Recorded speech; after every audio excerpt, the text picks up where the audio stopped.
Hi guys, I hope everybody is doing well. Welcome to my 26-week bump date. I am actually currently 27 weeks and a couple days, but I am, of course, almost a week late doing my bump date. Last week was really insane, trying to get everything ready for my 25 guests that are coming for Thanksgiving, and I have family that are going to be in town tomorrow that are staying with me, so I needed to get my house prepped. I needed to get to the grocery store. I had to just get a ton of stuff done, and I'm going to be honest, I had a really rough 26-week pregnancy week. I don't know how else to say it. But it was a really hard week for me, emotionally, physically, mentally, everything. I'll kind of just jump right in. It's a lot of the same symptoms I've been having: the pelvic pain, the hip pain, the round ligament pain, back pain. I think I said that already. Pregnancy brain. But a lot of the same things, just my body underwent all of it, and all of it hard at once. There was one night that I got home from work and I physically thought, am I gonna make it? I was afraid that I honestly was gonna go into preterm labor because I was in so much discomfort and I felt like she was so low and there was so much pressure on my pelvis, and every time I would sit, I felt like she was sitting on my lap, and all her movements were super low. She was moving a ton still, but I was honestly afraid. I was like, it's too early. I can't have this happen. I was really, honestly terrified. But I laid down, I kicked my feet up, I drank tons of water. I finally fell asleep. I woke up. I still, of course, still in discomfort, but I finally got to sleep the rest of the night, and the next morning I still had some pelvic pain, but it had gone away for the most part. I kind of always have pelvic pain now at this point, just because the further you get, the more stretching, the more round ligament pain, the bigger your belly's getting, just the bigger the baby, everything. So there's more weight on your hips and your pelvis and everything else. So, I mean, you're gonna be in pain. Some women don't experience any of it. With my first, I really didn't have much of that.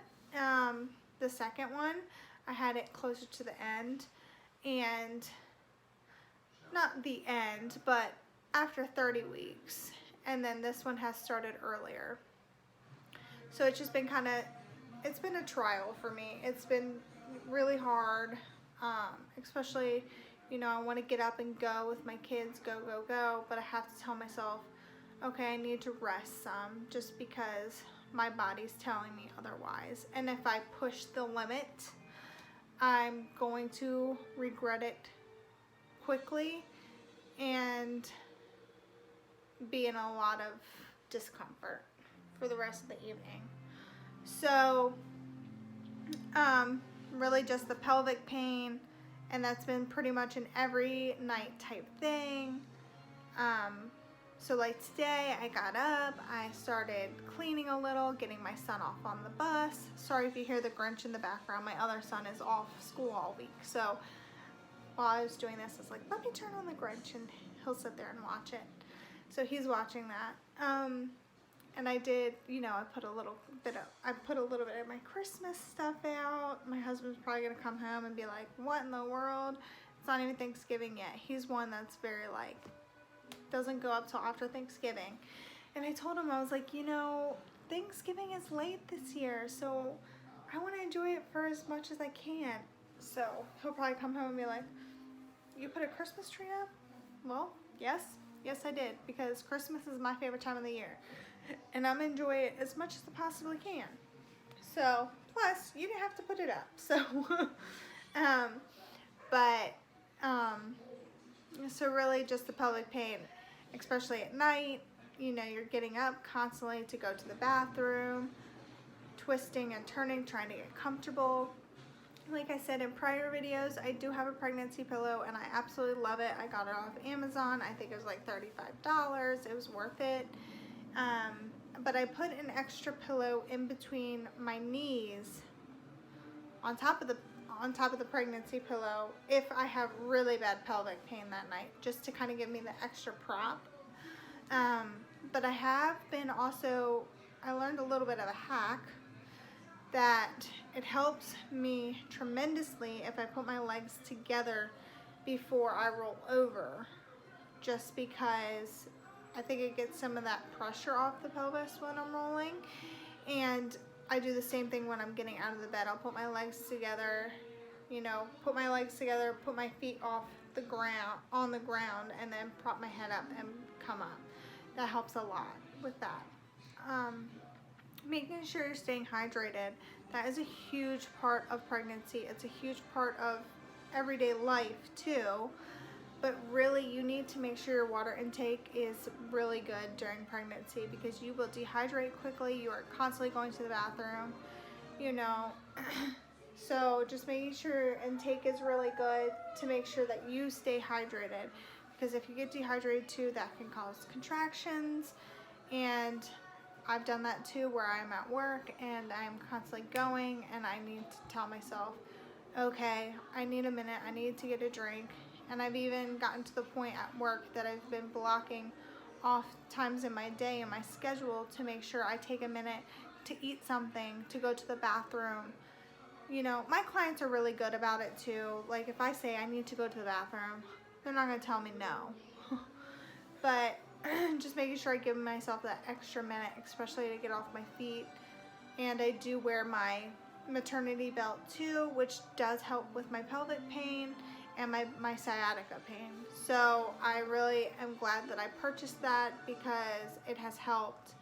I typically don't wear it at home. Every once in a while if I'm really experiencing a lot of discomfort, but most of the time I just wear it at work to give me the extra lift, to kind of lift her up, lift the belly up, and get the, you know, get the stretching and everything else, all that weight off my back and my pelvis. The sciatica pain still's there.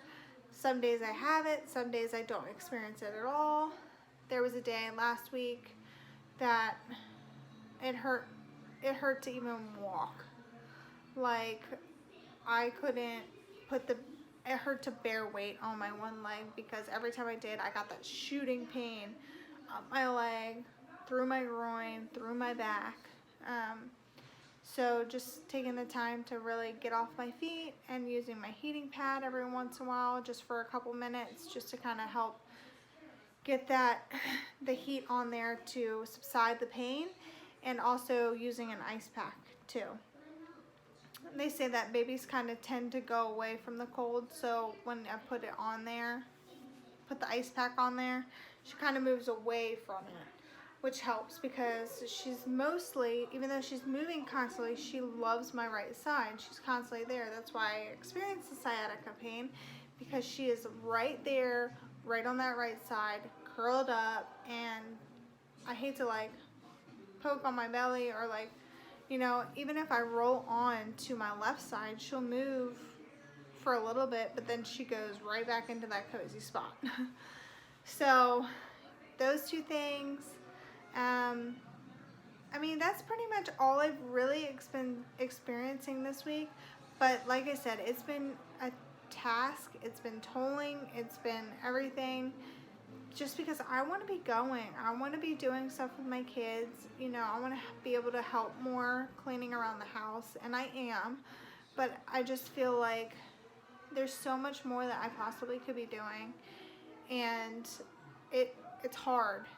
It's hard, like I said, physically, emotionally, everything. You just want to get up and go, and sometimes your body tells you no, you need to sit down, you need to rest. And right now, that's what I need to do for her and for myself, because if not, I'm going to end up in a lot of discomfort and a lot of pain.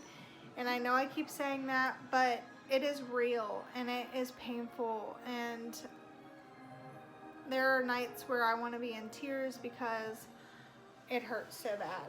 So I did talk to my doctor about it at my last appointment, which they said is totally normal. You know, they told me what to do, and I've been doing that. But when I go in next week for my glucose test and see my doctor, I'm going to talk to him a little bit more because it's one of the different providers in the office. I'm going to talk to him a little bit more just because I did, with my second son, I did go into preterm labor at 32 weeks, so I was admitted. They gave me the shot for the shot for his lungs, and then, you know, they were able to stop the contractions, and I was sent home on bed rest. So I just want to make sure, you know, she's okay. Everything else is okay. Just to kind of ease my mind. They always say, go with your gut. You know yourself better than anybody else. You know your body better than anybody else. It's hard with pregnancy because your body's so different during pregnancy. You can't control what happens. You can, but you can't. So I'm going to kind of talk to him next week when I see him and just go from there. But she's been constantly moving. She's very active. So the boys have seen her move. My husband has felt her move. She's constantly kicking my bladder or my ribs. And I think that's the best part, is just knowing, you know, you're growing this human in your body and you get to feel them constantly move and everything else. And you're their protector. And I just remember, you know, kind of having that selfish feeling after you have your kids. When you love seeing them and you love holding them and you love everything. But it's just like, you get to the point that I was just like, my time is up with you. Just me and you. Like, I don't have that time anymore, and I was your protector all this time, and now you're exposed to this big world and everything else, and it's kind of hard. I struggled for a little bit, that I was like, you're not just my baby anymore. So that's all that's been going on this week. I apologize I am uploading late. I'm going to try to upload again on Sunday, just because there's going to be too much going on this week with Thanksgiving and family and everything else. So I will try to do my 27-week bump date on Sunday.